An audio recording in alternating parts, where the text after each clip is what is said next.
નમસ્કાર.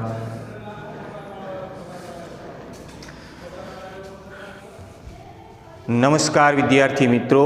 એસએન વિદ્યાલય દ્વારા ચાલતા ઈ લર્નિંગ પ્રોગ્રામમાં હું ફરી આપનું હાર્દિક સ્વાગત કરું છું.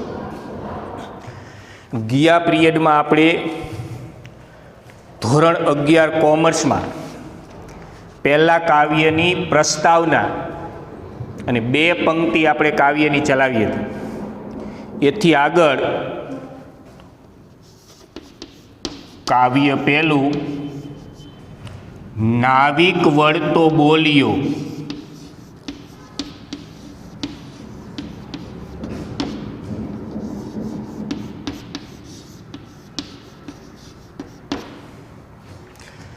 જેના કવિ પરિચયમાં આપણે ત્યારે કીધું હતું કે કવિ બાલણ, સાહિત્ય પ્રકાર પદ્ય અને સંદર્ભ પુસ્તક આપણે આપ્યું હતું બાલણના પદોમાંથી.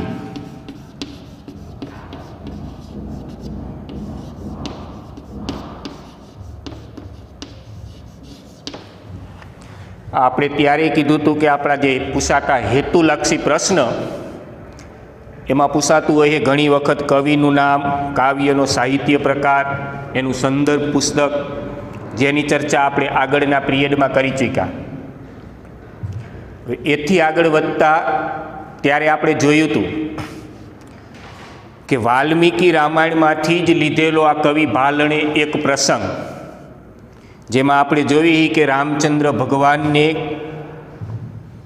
કૈકેયી દ્વારા દશરથ રાજા પાસે માગવામાં આવેલા 2 વચન, એકમાં ભરતને રાજગાદી અને બીજાની અંદર રામને 14 વર્ષનો વનવાસ.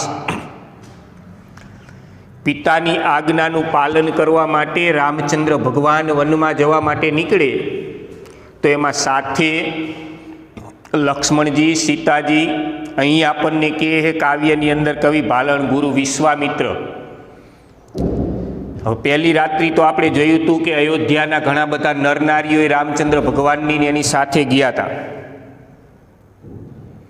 એ અડધી રાત્રે રામચંદ્ર ભગવાન ત્યાંથી આગળ નીકળી કોઈ પણ ને સાથે લીધા વગર લક્ષ્મણજી, સીતાજી, ગુરુ વિશ્વામિત્ર આગળ વધી જાય.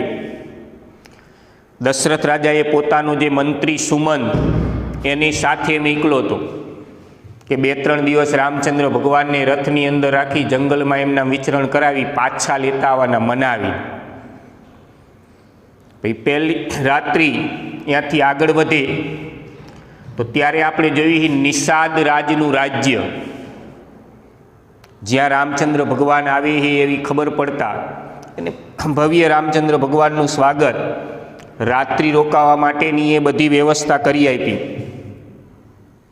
હવે ત્યાંથી આગળ આપણે જોઈએ તો રામચંદ્ર ભગવાનને જંગલમાં વનમાં જવા માટે જે નદી ઓળંગવાની, મતલબ ગંગા નદી ઓળંગીને સામા કિનારે જવાનું, એ નદી ઓળંગવા માટે જે આ નાવિક એની જરૂરિયાત. હવે નાવિક ત્યારે આપણે જોઈએ તો કે રામચંદ્ર ભગવાનની કે પોતાની નાવમાં લક્ષ્મણજી, સીતાજી, એમની સાથે આવેલા ગુરુ વિશ્વામિત્ર એને બેસવા માટેની હા પાડે છે. કારણ કે પહેલી 2 પંક્તિ આપણે જોઈ હતી કે નાવિક વળતો બોલ્યો, સાંભળો મારા સ્વામ, સાથ સૌકો નાવે બેસો, નહીં બેસારું રામ. રામચંદ્ર ભગવાનને ત્યારે આપણે યાદે દેવરાયું હતું કે આપણો એક વાક્યનો પ્રશ્ન છે કે નાવિક કોને નાવમાં બેસવાની હા પાડે તો રામચંદ્ર ભગવાનની સાથે આવેલા લક્ષ્મણજી, સીતાજી, ગુરુ વિશ્વામિત્ર એને નાવમાં બેસવાની હા પાડી. કોને ના પાડે તો રામચંદ્ર ભગવાનને ના પાડે કે નહીં, તમને નાવમાં નહીં બેસાડો.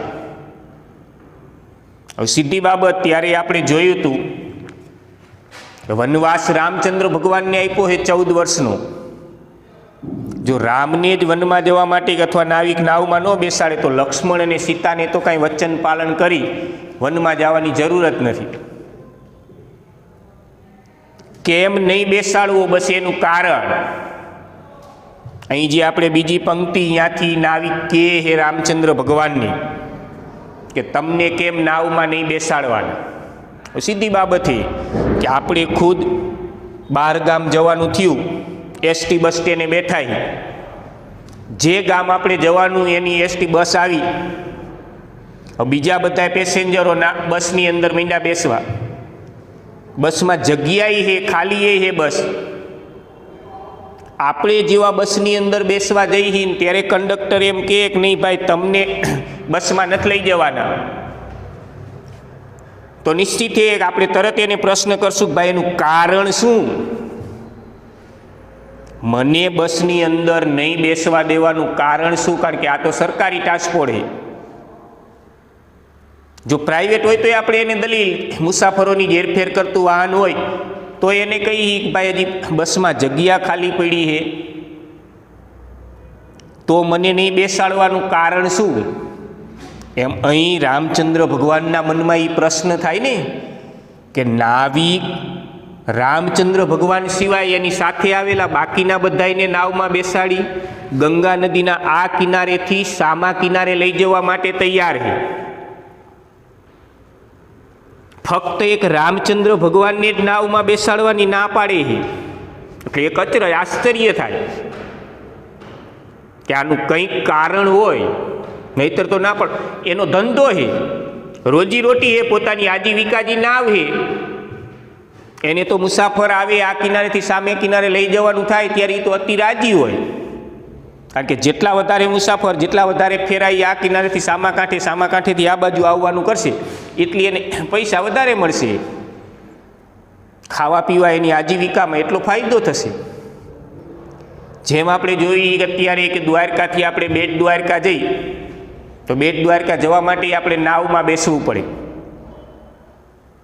હવે ત્યાં નાવની અંદર જગ્યા છે, બીજા બધાને નાવમાં બેસાડે, આપણને એકને જેમ કહે કે ના ભાઈ તમને બેટ દ્વારકા નથી લઈ જવાના, તો ત્યારે મનમાં આ પ્રશ્ન રહે.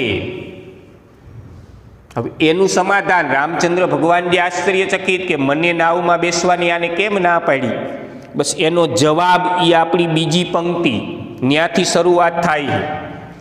વાર્તા મેં સાંભળી છે ચરણ રેણથી અપાર. એ ચરણ રેણ એના સમાનાર્થી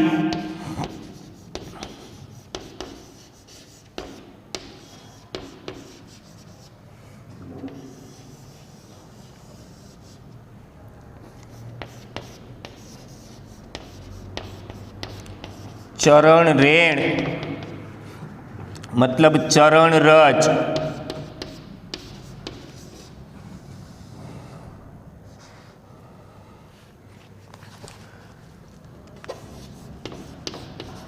પગની ધૂળ. નાવિક રામચંદ્ર ભગવાનને એવું કે તમારા જીવન સાથે જોડાયેલી એક એવી મેં વાર્તા, એક એવી કથા, એક વાર્તા મેં એવી સાંભળેલી છે કે તમારા ચરણની રજથી અહલ્યા તા થઈ સ્ત્રી સહી પાષાણ ફીટીનાર. ગૌતમ ઋષિની પત્ની જ્યારે તમે તાડકાનો વધ કરવા માટે જંગલની અંદર ગયા, તાડકાનો વધ કરી ગૌતમ ઋષિના આશ્રમે ગયા, અને ગૌતમ ઋષિના આશ્રમની અંદર અહીં પાષાણ કહેતા પથ્થર અને પહાણ સમાનાર્થીમાં આવે ત્યારે પાષાણ એટલે પથ્થર અને પહાડ. જ્યારે ગૌતમ ઋષિના આશ્રમની અંદર તમે ગયા ત્યારે એ ઋષિની આશ્રમની અંદર પડેલો જે પથ્થર આપણે જોઈ કે ગૌતમ ઋષિએ પોતાની જ પત્ની ઇન્દ્રનું એક દૂષિત કાર્ય જેના કારણે શ્રાપ આપી પોતાની પત્ની અહલ્યાને પથ્થરની શિલા બનાવી દીધેલી. જે રામાયણની અંદર આવતો જ એક પ્રસંગ કે જેને રામચંદ્ર ભગવાનના ચરણ સ્પર્શ થવાથી પાછી મૂળ સ્વરૂપે મતલબ અહલ્યા પાછી નાર, અહીં આપણને સમાનાર્થીમાં નારી, સ્ત્રી, વામા, પ્રમદા, તમે જ્યારે આશ્રમની અંદર ગયા, તમારા પગની ચરણ રજ એ પથ્થરને અડવાથી પાછી સ્ત્રી નાર, એને કીધું કે અહલ્યા ત્યાં થઈ સ્ત્રી સહી. જે ગૌતમ ઋષિના આશ્રમની અંદર પથ્થર હતો, જેને તમારા પગની ધૂળ મતલબ તમારા ચરણનો સ્પર્શ થવાથી પાછી સ્ત્રી બની જઈ, એને કીધું ને આ પાષાણ ફીટીનાર, પથ્થરમાંથી પાછી મૂળ સ્વરૂપે મતલબ અલિયા પોતાના નારી સ્વરૂપે. અહીં રામચંદ્ર ભગવાનને નાવિક કહે કે આવી વાર્તા મેં સાંભળેલી હે તમારા જીવનની અંદર, કે જ્યારે તમે એ વનમાં ગયા ત્યારે તડકાનો વધ, ગૌતમ ઋષિના આશ્રમમાં તમારો પ્રવેશ, અને ગૌતમ ઋષિના આશ્રમની અંદર પડેલા પથ્થરને તમે તમારા પગનો સ્પર્શ, તો એ પથ્થર પાછો સ્ત્રી બની ગયો. અહીં અહલ્યા કદાચ ગૌતમ ઋષિ શબ્દ સમૂહની અંદર પૂછાય ને,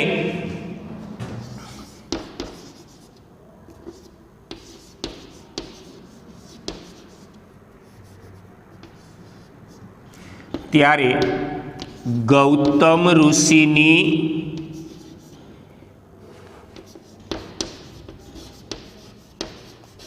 શ્રાપિત પત્ની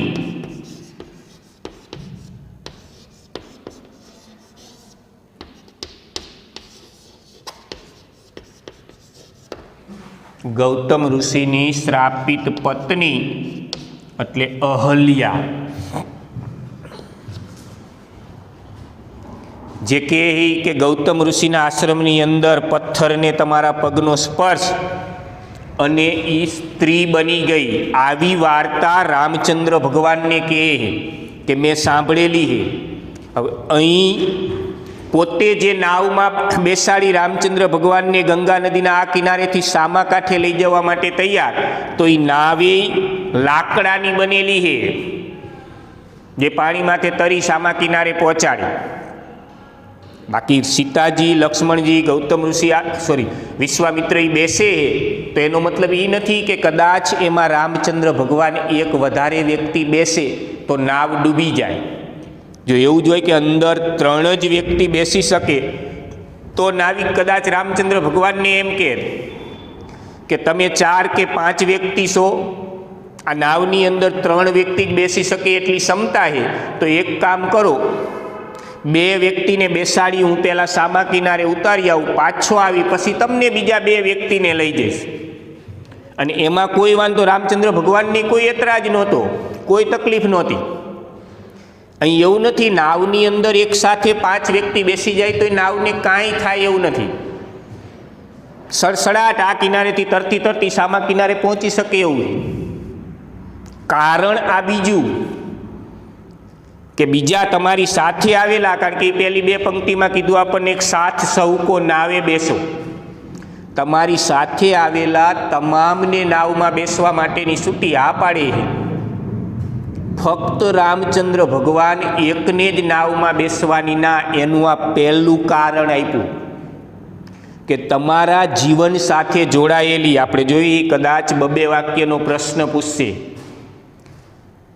નાવિકે રામચંદ્ર ભગવાનને નાવમાં બેસવાની ના પાડી, એનું કારણ તો એ કે તમારા જીવન સાથે જોડાયેલી મેં એક એવી વાર્તા સાંભળી છે કે તમારા પગની ધૂળ, ચરણ રજ, ચરણ રેણ, જેમાં ગૌતમ ઋષિની શ્રાપિત પત્ની જે અહલ્યા પથ્થર બની ગઈ હતી, એને ફક્ત તમારા પગનો સ્પર્શ, ચરણ રજ, તમારા પગની ધૂળ, એનો સ્પર્શ થવાથી એ પથ્થરમાંથી પાછી મૂળ સ્વરૂપે મતલબ સ્ત્રી બની જઈ.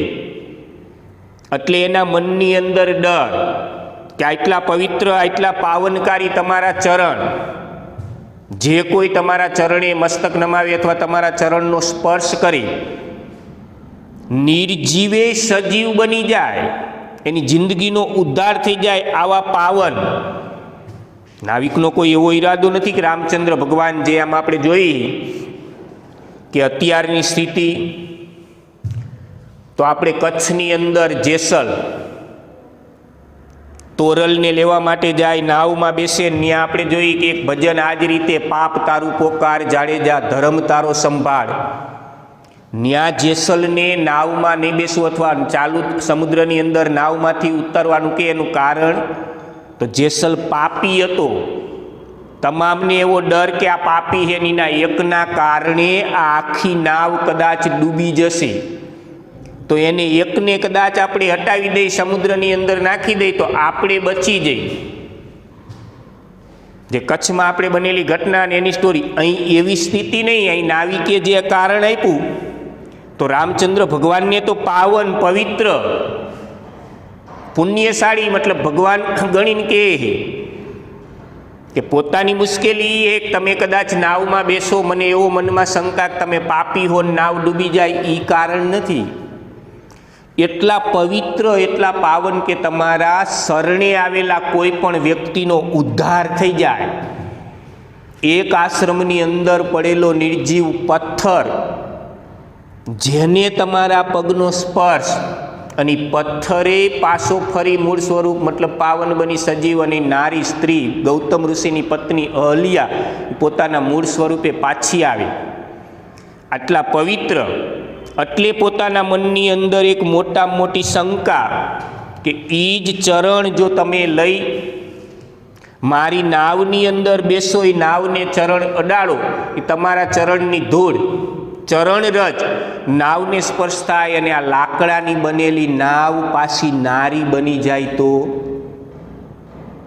હવે રામચંદ્ર ભગવાન ખુદે વિચારે ચડે નહીં, કારણ કે એ મૂંઝાય કે એના જ જીવનની અંદર બનેલી ઘટના આવે. અહીં એવું તો કહી ન શકાય કે નહીં આવું કાંઈ બન્યું નથી, આ તો લોકોએ કીધેલી ખાલી લોકવાર્તા જેવી વાર્તા છે, આમાં સત્ય કાંઈ નથી. એ કહેવું શક્ય નથી, કારણ કે પોતે મર્યાદા પુરુષોત્તમ અને 100% એના જીવનમાં બનેલી ઘટના. ભલે આપણે જોઈ ગૌતમ ઋષિએ શ્રાપ આપ્યો, એની પત્નીએ કરગરી અને ગૌતમ ઋષિને કીધું હતું કે આમાં મારો કોઈ દોષ નથી. ગૌતમ ઋષિનો ક્રોધ ઓછો થયો, એમને કીધું કોઈ વાંધો નહીં, આપેલો શ્રાપ એ તો મિથ્યા જાય નહીં, પથ્થર તો તું બની જઈશ. જ્યારે ભગવાન વિષ્ણુ આ પૃથ્વી માથે રામ અવતારે પ્રગટ થશે અને એ તારો ઉદ્ધાર કરશે. ઘણા વર્ષો સુધી એમના બીજ ગૌતમ ઋષિની પત્ની અહલ્યા પથ્થર બની એમના પડી રહી. રામચંદ્ર ભગવાન પાછા ઉતર્યા અને એના ચરણ સ્પર્શથી, જે આપણને રામાયણમાં વિસ્તારથી આખો પ્રસંગ વર્ણવે, આપણે ત્યારે યાદ કરાયું હતું આગલા પીરિયડમાં કે આ જ રીતનું આપણું કાવ્ય ગુજરાતીની અંદર બીજું આવે છે, અભણ જેટલું યાદ રાખે ભણેલા ભૂલી જાય, પગ મને ધોવા દ્યો રઘુરાય. પગ મને ધોવા દ્યો રઘુરાય, મને શક પડ્યો મનમાય. જે અહીં આ જ સ્થિતિ, અહીં ભાલણે આપણે એ જ રીતનું કાવ્ય, ખાલી થોડા શબ્દ બાકી, એક જ વર્ણન. એમાંય નાવિક આ જ રીતની શરૂઆત એ જ કહે કે કદાચ ભણેલો વ્યક્તિ ભૂલી જાય, હું અભણ, પણ મને એટલું યાદ છે કે તમારા પગના ચરણની રજ એના સ્પર્શથી પથ્થરે સ્ત્રી બની જઈતી, માટે તમારા પગ ધોવા દ્યો. અહીંથી એક સ્ટેપ આગળ ભાલણ આપણને વાત કરે છે. એમાં જે આ કાવ્યની શરૂઆત તો રામચંદ્ર ભગવાનને સીધો નાવિક કહે કે તમારા પગને ધોવું અને ત્યાર પછી તમે નાવમાં બેસો. અહીં એના અગાઉની એક શંકા ભાલણે આપણને કાવ્યમાં રજૂ કરી છે કે જે રામચંદ્ર ભગવાનની સાથે નાવિક તર્ક વિતર્ક, ત્યાંથી કાવ્યની શરૂઆત. એવો તર્ક આપે છે રામને, એક તમને નાવમાં નહીં બેસવા દો, તમારી સાથે આવેલા બધાને નાવમાં બેસવા દઈશ, એક તમને નહીં. અને એનું એ પહેલું કારણ કે તમારા જ જીવન સાથે જોડાયેલી આ એક કથા જે મેં સાંભળી. બીજું કારણ એની સાથે ને સાથે આજીવિકા મારી એ છે, જો પોતાની મુશ્કેલી વર્ણવી. અહીં આપણે જોઈ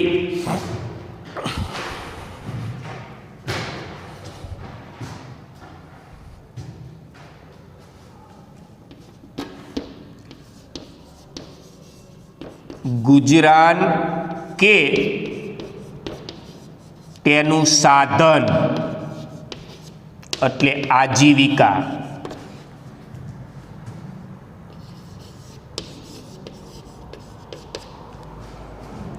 પોતાના ઘર પરિવારનું સંપૂર્ણ જીવન, ઘરનું જે ગુજરાન, એના ઘરમાં એની પત્ની, એના છોકરા, એને જીવવા માટેનું, ગુજરાન ચલાવવા માટેનું જે મુખ્ય સાધન, એ જ આ પોતાની નાવ. ગુજરાન ચલાવવા માટેનું જે મુખ્ય સાધન, એ નાવ ઈ કે એક આજીવિકા મારી એસે જુઓ મન વિવેક. સ્ત્રી થતા વાર ન લાગે, કાષ્ટ પાષાણ એક. અહીં કાષ્ટ કહેતા લાકડું અને ઈંધણ. કાષ્ટ એટલે લાકડું અને બીજો શબ્દ ઈંધણ. એક ગુણ રામચંદ્ર ભગવાનની સાથે એવું મજબૂત કારણ, મજબૂત તર્ક રજૂ કર્યો. કારણ કે બે વચ્ચે વાતચીત, રામને નાવમાં બેસી સામા કિનારે જવું, હવે એને નહીં લઈ જવા એના માટેનું આ નાવિક દ્વારા અપાતું કારણ. ભલે નાવિક પોતાની હે ધારે તો કદાચ કહીએ કે, પણ રામની સાથે કોઈ દુશ્મની એના કારણે નહીં, ત્યાં તો ભક્તિભાવ, રામચંદ્ર ભગવાન પ્રત્યે એને એટલું જ માન, એના પ્રત્યેની ભક્તિ. એટલે કે પોતાની જે આ નાવ રહી એ જ એના ઘરની આજીવિકાનું મુખ્ય સાધન. આજીવિકા મારી એ એના ઘર પરિવારને જીવવા માટેનું આ મુખ્ય સાધન. જો નાવ જ એની પાસે નહીં હોય તો ભૂખે તરસે તડપડી અને મરવું પડશે. એના ઘરનું ગુજરાન જ આ નાવના કારણે ચાલે. એક નાવ એક જ એવું એનું સાધન જેનાથી પોતાનું સંપૂર્ણ જીવન એના પરિવાર સાથે જીવે. એટલે કે એક આજીવિકા મારી એ છે જુઓ મન વિવેક. રામચંદ્ર ભગવાનને કહે એક તમે વિવેક સાથે વિચારો. સત્યના પ્રસંગે પોતાના જ જીવનની અંદર ગુજરાન ચલાવવા માટેનું જે મુખ્ય સાધન નાવ, હવે જો તમારા પગની ચરણ સ્પર્શ, પગની ધૂળ એ નાવને અડે, અને કીધું જો સ્ત્રી થતા વાર ન લાગે, કારણ તમારા જીવન સાથે જોડાયેલો પ્રસંગ છે કે એક વખત પગના સ્પર્શથી પથ્થર સ્ત્રી બની ગયો હતો. તો એ જ રીતે અહીં જો લાકડું અને પથ્થર બેને એક સરખા ગુણ સાથે સરખાવી, કાષ્ટ પાષાણ એને કીધું કે કાષ્ટ પાષાણ એક, બે એક સરખા જ ગુણ ધરાવતા પદાર્થ, જેમ પથ્થરને પગ અડવાથી પાછી સ્ત્રી બની જાય, એ જ રીતે લાકડાની તમારા ચરણનો સ્પર્શ, તમારો પગ અડશે એટલે એ પણ સ્ત્રી બની જશે. તો પોતાની જિંદગી, પોતાના જીવનની અંદર તો દુઃખનો મોટો પહાડ તૂટી પડે. કારણ કે જો નાવ નારી બની જાય તો એના ઘરની આજીવિકા, ગુજરાન ચલાવવા માટેનું, મતલબ રોજી રોટી રળવા માટેનું ફક્ત આ એક જ સાધન, પોતે, એની પત્ની, એનો આખો પરિવાર આ નાવના કારણે જ પોતાના ઘરનું ભરણ પોષણ કરી અને જીવે. જો નાવ જ નારી બની જાય તો એની જિંદગીની અંદર મોટા દુઃખનો પહાડ તૂટી પડે. પોતે જીવે કઈ રીતે? કારણ કે સંપૂર્ણ ઘરની આવક, જે ઘરની આજીવિકા, એ જ બંધ થઈ જાય. એટલે આજીજી વિનંતી કરી રામચંદ્ર ભગવાનને કહે કે તમે ખુદ તમારી સાથે સત્યને રાખી અને ફેંસલો લ્યો. બે હાથ જોડી પગે લાગીને કહે તમારા મનની અંદર વિવેક સાથે તમે જ કહો કે હું કઈ રીતે તમને નાવમાં બેસાડી શકું. કારણ એક જ છે કે તમે નાવની અંદર બેસો, તમારા પગની ચરણ રજ મારા નાવને સ્પર્શ કરશે. જો આ લાકડાની બનેલી નાવ પાછી નારી બની જશે તો એની જિંદગીમાં તો મોટું દુઃખ આવી પડશે.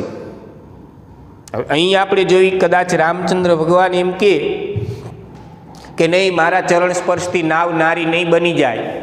સીધો સામેવાળા વ્યક્તિને વિશ્વાસ, કારણ કે રામચંદ્ર ભગવાન અને આ નાવિક બંનેની તો આ પહેલી મુલાકાત. અયોધ્યાના રાજકુમાર, એના વિશે આ જે વાર્તા, ઘણા બધા પ્રસંગો, તાડકા જેવી રાક્ષસીનો વધ, મહાપવિત્ર પુણ્યશાળી હે, આવી બધી રામચંદ્ર ભગવાનની મહિમાની ઘણી બધી વાતો નાવિકે સાંભળેલી. પણ રામને પોતે તો આજ પહેલી વખત રામના દર્શન કરે. પહેલી જ મુલાકાતે કોઈ પણ વ્યક્તિ આપણને મળ્યો, એની વાતમાં કદાચ ગમે એવું સત્ય હોય ને તો 100% વિશ્વાસ તો આપણને ન બેસે ને.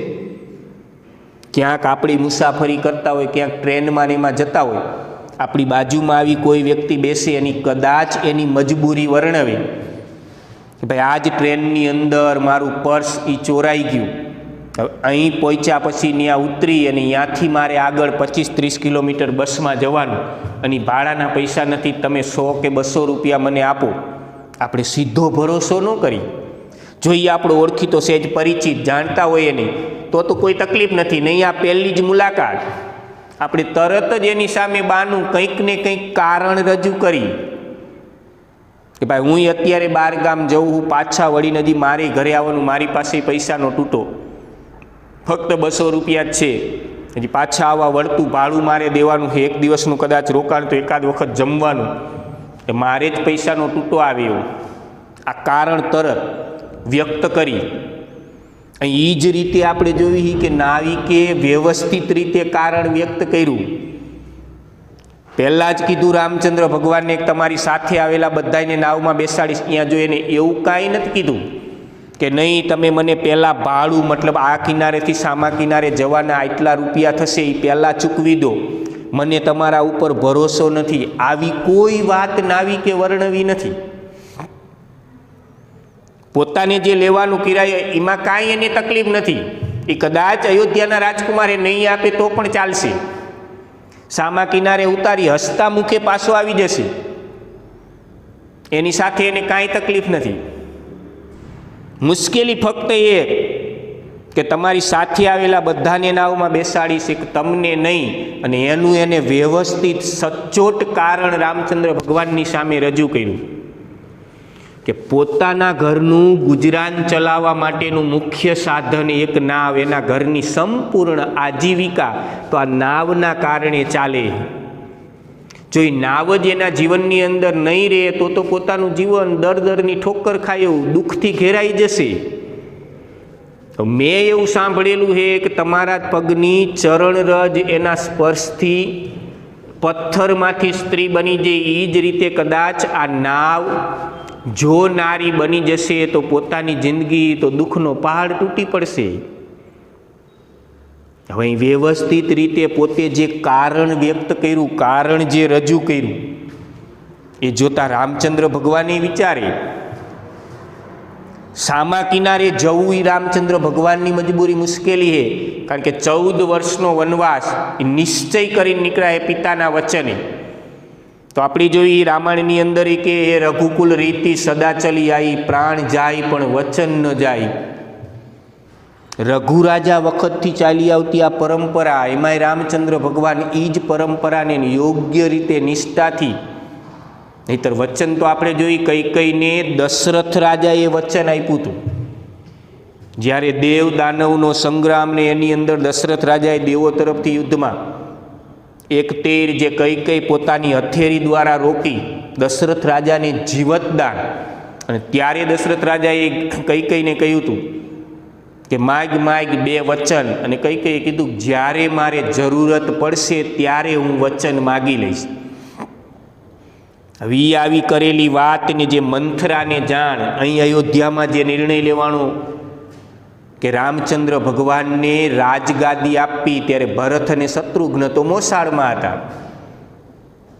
કઈને કાંઈ નહીં, પોતે તો નિષ્પાપી, પણ એની સાથે આવેલી એની દાસી જે મંથરા, એના મનમાં કુબુદ્ધિ, કોઈ પણ કારણે એને પોતાને ભરતને રાજા બનાવવું, અને કપટ વૃત્તિના કારણે આપણે જોઈએ કે રામચંદ્ર ભગવાનના જીવનની અંદર આ દુઃખ કઈને થોડી ઘણી કુમતિ સુધી, કુમતિના કારણે એને વચન માંગ્યા, જેમાં 14 વર્ષનો વનવાસ, ભરતને રાજગાદી. વચન તો આ દશરથ રાજાને આપવાનું હતું, રામચંદ્ર ભગવાનને નહીં, છતાં પિતાના વચનનું પાલન કરવા માટે રામચંદ્ર ભગવાન વનમાં જવા નીકળે. હવે 14 વર્ષ પહેલાં તો પાછા અયોધ્યામાં આવવાના જ નથી. તો 14 વર્ષ વનવાસ જવા માટે આ ગંગા નદી ઓળંગી સામા કિનારે ત્યાંથી વનમાં જવાનો પ્રારંભ એ ખાસ જરૂરિયાત. હવે આ બાજુ અહીં નાવિક દ્વારા જે અપાતું કારણ તો એ યોગ્ય વ્યવસ્થિત, કે એને જે કીધું તમને એકને નાવમાં નહીં બાકીનાને નાવમાં બેસાડી સામા કિનારે, વરી પોતાનો પક્ષ મજબૂત કરવા હજીએ નાવિક કે આજીવિકા ભાંગે મારી, આગે એક સ્ત્રી છે ઘેર. જો નાવ નારી બની જશે તો પોતાના જીવનની સંપૂર્ણ આજીવિકા, ગુજરાન ચલાવવા માટેનું જે સાધન એ નષ્ટ થઈ જશે. બીજી મુશ્કેલી તો પોતાની પત્ની, એક સ્ત્રી તો ઘરે છે, નાવિકના લગ્ન થઈ ગયેલા એની એક પત્ની તો ઘરે છે. જો હવે એમાં નાવ પાછી નારી બની જાય તો બીજી સ્ત્રી, અત્યારે એક પત્ની એના પુત્ર અને એનું જીવન ગુજરાન ચલાવવા માટેની જ મોટી તકલીફ. કારણ કે નાવ દ્વારા સામાન્ય સાવ સાધારણ ગરીબાઈવાળું જીવન પોતે જીવી રહ્યા. હવે એમાં જો કદાચ આ નાવ પાછી ફરી નારી બની જાય તો બીજી સ્ત્રી, એટલે કે એક આજીવિકા ભાંગે મારી, આગે એક સ્ત્રી છે ઘેર. બે મળીને શું જમે, હું સી કરું તા પેર. એક સ્ત્રી ઘરે, આ બીજી નાવ જો પાછી સ્ત્રી નારી બની જશે તો બે મળીને શું જમે. એક પત્ની એમાં નાવ નારી થઈ જાય, એને પાછી ઘરે લઈ જાય તો અત્યારે જ જેટલા ઘરના સભ્ય એટલાનું જ ગુજરાન ચલાવવું એમાં મુશ્કેલી, ઘણી વખત મોટી સમસ્યા, મતલબ ભૂખ્યા રહેવું પડે, બસ આવી તકલીફ. એમાં બીજી સ્ત્રી તો બે મળી અને ખાશે શું, એના ઘરનું ગુજરાન કેવી રીતે ચાલશે. હું શું કરું તા પેર કહેતા પેરવી, તજવીજ, અહીં પેર કહેતા પગ નહીં, હિન્દી શબ્દ નહીં, પેરવી, તજવીજ, વ્યવસ્થા.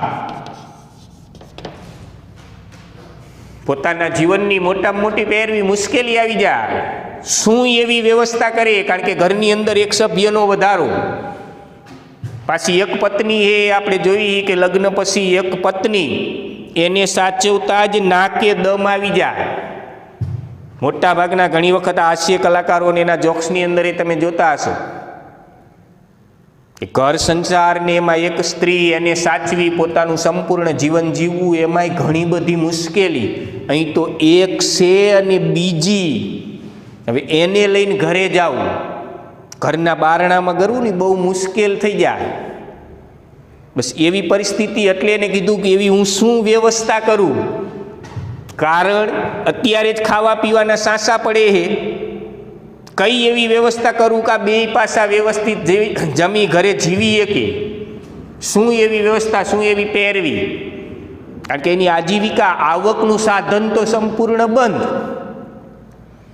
જે ઘરની અંદર આવક થતી હતી એ બંધ થાય અને ઘરની અંદર એક સભ્યનો વધારો, નાવ નારી બની જાય, વરી અને પત્ની સ્વીકારી પોતાના ઘરે લઈ જાય તો એક પત્ની એમાં બીજી, ઘરની અંદર આવતી આવક સંપૂર્ણ બંધ.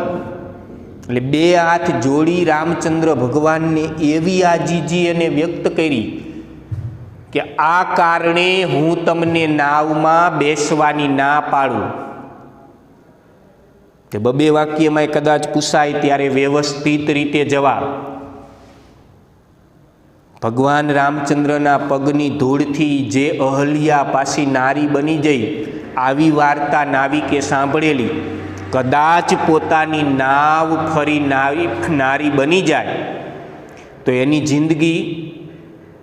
જિંદગીમાં દુઃખનો પહાડ તૂટી પડે. કારણ આજીવિકા, ઘરનું ગુજરાન ચલાવવા માટેનું જે મુખ્ય સાધન નાવ એ સંપૂર્ણ નષ્ટ. એટલે ઘરની અંદર આવકનો સ્ત્રોત સંપૂર્ણ બંધ થઈ જાય. આ નાવ નારી બની જાય એક પત્ની એક સ્ત્રી ઘરે પાછી આ બીજીને, એટલે ઘર પરિવાર સાંસારિક સ્થિતિ એ મોટામાં મોટા દુઃખનો પહાડ. કારણ કે વાદ વિવાદ, કજિયા, કંકાસ, ઘરની અંદર ઝઘડાનું મુખ્ય કારણ, ઝઘડા થવાની શરૂઆત. નાવિક પોતે ઘરની અંદર પગ ન મેકી શકે, આવી સ્થિતિ. એટલે રામચંદ્ર ભગવાનને કહે આ કારણે હું તમને નાવમાં બેસવાની ના, કારણ કે તમે એટલા પવિત્ર, તમારા ચરણની ધૂળથી નહીં નિર્જીવ સજીવ બની જાય છે. એટલે તમારી સાથે આવેલા બધાને નાવમાં બેસાડી સામા કિનારે લઈ જઈશ, ફક્ત એક તમને નાવમાં બેસવા માટેની સંમતિ નથી આપતો, ના પાડે.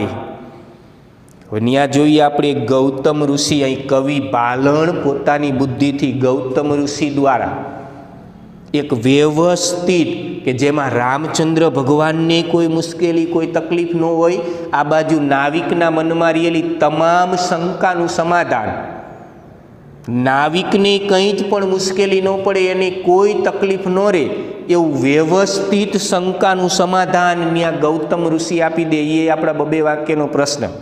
સવિસ્તાર તેરે તો આપણે કાવ્ય આખાનું જ વર્ણન, નાવિકના મનની મૂંઝવણ ત્યાંથી શરૂઆત કરી, છેલ્લે એનો વ્યવસ્થિત રીતે આવતો ઉકેલ, બસ ત્યાં સુધીનું વર્ણન. અહીં ગૌતમ ઋષિ, વિશ્વામિત્ર ઋષિને એ હસતા હસતા, હસી વિશ્વામિત્ર, અહીંયા શબ્દ સમૂહમાં લખ નાખો. શ્રી રામના ગુરુ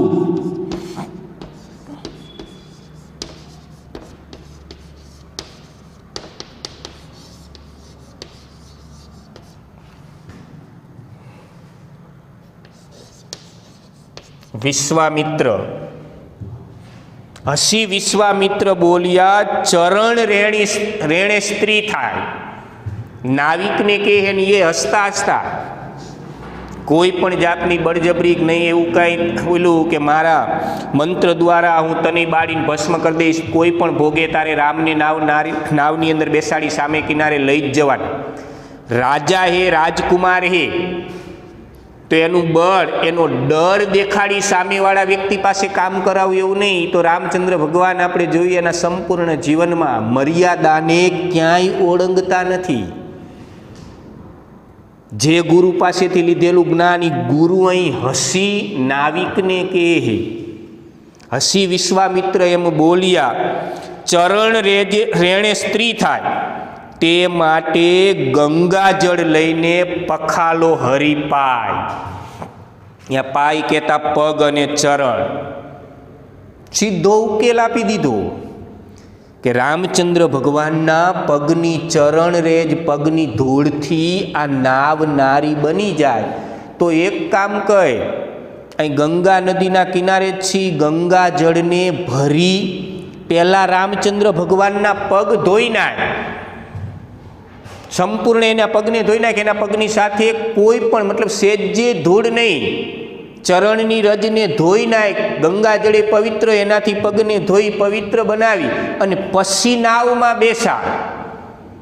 ચરણ સાથે કોઈ ધૂળ સેજ નહીં, ચરણ રજ સેજ નહીં, ધોયેલા પગે રામચંદ્ર ભગવાનને નાવમાં બેસાડ, એટલે તારી નાવ નારી નહીં બને. નાવિકને પોતાને આ વિચાર અતિ યોગ્ય લાગ્યો, કારણ કે એના મનની સંપૂર્ણ શંકાનું સમાધાન. રામચંદ્ર ભગવાનના પગની ધૂળથી જો નાવ નારી બની જતી હોય, હવે ધૂળને જ આપણે ન રહેવા દઈ. જે દુઃખ, જે મુશ્કેલી અને જળમૂળથી જ આપણે સંપૂર્ણ નષ્ટ કરી, તો પછી એના વિશેના જે બીજા તર્ક વિતર્ક, એના વિશે જે કાંઈ બીજું વિચારવું એની તો કોઈ જરૂરત જ નથી. અને યોગ્ય રીતે એકદમ પાછો સરળ ઉપાય નાવિક માટે એમણે એમ કીધું હોત કદાચ કે કોઈ રૂપિયાની મોટી સંપત્તિ, એના દ્વારા જો કારણનું નિરાકરણ, તોય નાવિક દ્વારા સામે બીજો તર્ક વિતર્ક વિવાદ થાત કે પોતાની એવી પરિસ્થિતિ નથી, તમે જે કહો હોય એટલી વ્યવસ્થા કે એટલી ધન દોલત આપવાની શક્તિ નથી, મુશ્કેલી હોત. અહીં તો એકદમ સરળ, જે નાવિક માટે સારામાં સારો વિકલ્પ ઉપાય સૂચવી દીધો કે તું આ ગંગા જળને લઈ રામચંદ્ર ભગવાનના પગને ધોઈ અને પછી એને નાવમાં બેસાડ, એટલે તારી નાવ નારી નહીં બની.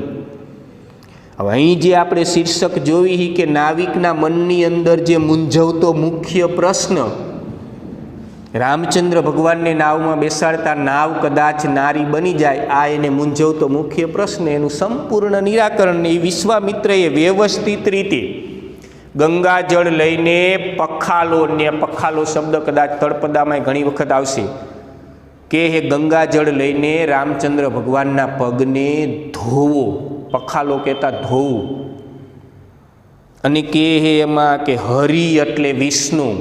અહીં આપણે જોઈએ 12માં 11માં તો આપણે નહીં, 10મા ધોરણમાં જોયું હતું કે એક શબ્દના દ્રિયર, હરિમાં ર ને રસ્વઈ એટલે વિષ્ણુ, દીર્ઘ ઈ તો વાંદરો થઈ જાય. અહીં વિષ્ણુ એટલે શ્રી રામચંદ્ર ભગવાનના પગને ધોવો, અને કે હસીને હરી હેઠા બેઠા રામ અશરણ શરણ. અને આ મોસ્ટ આઈએમપીમાં મેળ દેજો, નિરાધારના આધાર. શબ્દ સમૂહમાં આવશે નિરાધારના આધાર, એટલે અશરણ સર.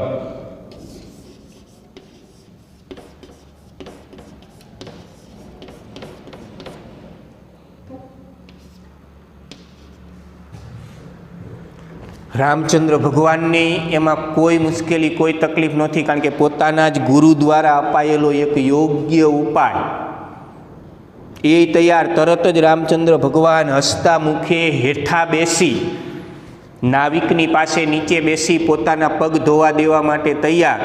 એટલે કે એ તો અમથાય નિરાધારના આધાર, નાવિક જેવા દુખિયા, એના જે ઉત્તમ ભક્તો, એને આધારરૂપી, કારણ કે ખુદ ભગવાન તરત જ હસી નીચે બેસી જે સામેવાળા વ્યક્તિની મુશ્કેલી, નિરાધાર હતો, એને તરત જ આધાર, પોતાનો ટેકો, મતલબ પોતાના પગ, કે ભાઈ તારા મનની અંદર મૂંઝવતો પ્રશ્ન એને દૂર કરી દે. મારા 2 ચરણને ગંગાજળથી ધોઈ, ચરણ રજને ધોઈ નાય, એટલે ક્યાંય કોઈ તકલીફ નહીં. નાવડું ગંગાજળ લઈને પખાલિયા, નાવિકે ગંગાજળ લઈને પખાલિયા ત્યાં ચરણ. પછી તો એકદમ યોગ્ય ઉપાય કે નાવિકે તરત ગંગાજળ લઈ રામચંદ્ર ભગવાનના ચરણને ધોઈ નાખ્યા.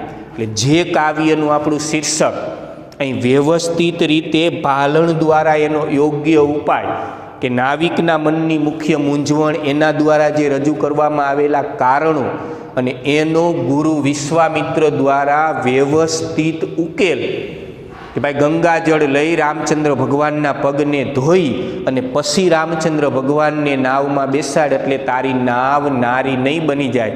કારણ કે ચરણ રજનો જે પ્રતાપ એ તો ગંગાજળમાં ધોવાઈ જશે. ચરણ રજ વગરના ચરણ એમનામ પવિત્ર પાવનને પછી નાવમાં પગ મેકશે તો કોઈ કાળે નાવ નારી નહીં બને.